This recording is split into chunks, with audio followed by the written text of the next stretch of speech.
നമ്മൾ ഇന്നൊരു യാത്ര പോവുകയാണ് മുത്തുനബിയുടെ അടുത്തേക്ക്. നമ്മൾ എത്തിയപ്പോഴേക്കും ബസ് അവിടെ നമ്മളെ വെയിറ്റ് ചെയ്യുന്നുണ്ടായിരുന്നു. ബസ്സിൽ കയറി സീറ്റിലിരുന്നു. യാത്ര തുടങ്ങി. പുലർച്ചെ 4:30 മദീനയിലുള്ള ഖുബാ പള്ളിയിൽ നമ്മൾ എത്തി. ഈ പള്ളി റസൂൽ മദീനയിൽ വന്നതിന് ശേഷം ആദ്യമായിട്ട് നിർമ്മിച്ച പള്ളിയാണ്.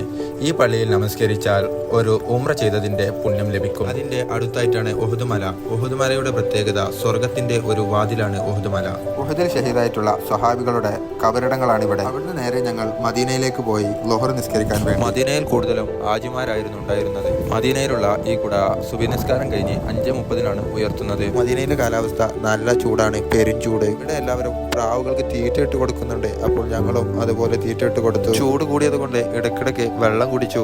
ഹജ്ജാജികൾ കൂടുതലുള്ളത് കൊണ്ട് റൗദയിൽ പോകണമെങ്കിൽ അപ്പോയിന്റ്മെന്റ് നിർബന്ധമാണ്. വൈകുന്നേരം 6:30 കൂടിയാണ് കുട താഴ്ത്തുന്നത്. ഞങ്ങളെ മദീനയിലേക്ക് പോകാൻ സഹായിച്ചത് മൗലാന ടീമാണ്. ഷറഫിയിലുള്ള ഫാമിലിക്കൊക്കെ പോകാൻ പറ്റിയ നല്ല സർവീസാണ് അവരുടേത്. ഉഹദ് യുദ്ധത്തിന് പോകുന്നതിന് മുമ്പ് റസൂലും സഹാബികളും ഈ പള്ളിയിൽ നിന്നാണ് യുദ്ധത്തിനെ കുറിച്ച് പ്ലാൻ ചെയ്തിരുന്നത്. ഉഹദ് യുദ്ധത്തിൽ നബിക്ക് ശത്രുപക്ഷത്തു നിന്നും കൂടുതൽക്ക് പറ്റിയപ്പോൾ നബി ഇരുന്നിരുന്ന ഗുഹയാണിത്. ഈ പള്ളിയിൽ വെച്ചാണ് നബിയും സഹാബികളും ഉഹദ് യുദ്ധത്തിന് ശേഷം ളുഹറും അസറും ജമാഅക്കി നിസ്കരിച്ചിരുന്നത്.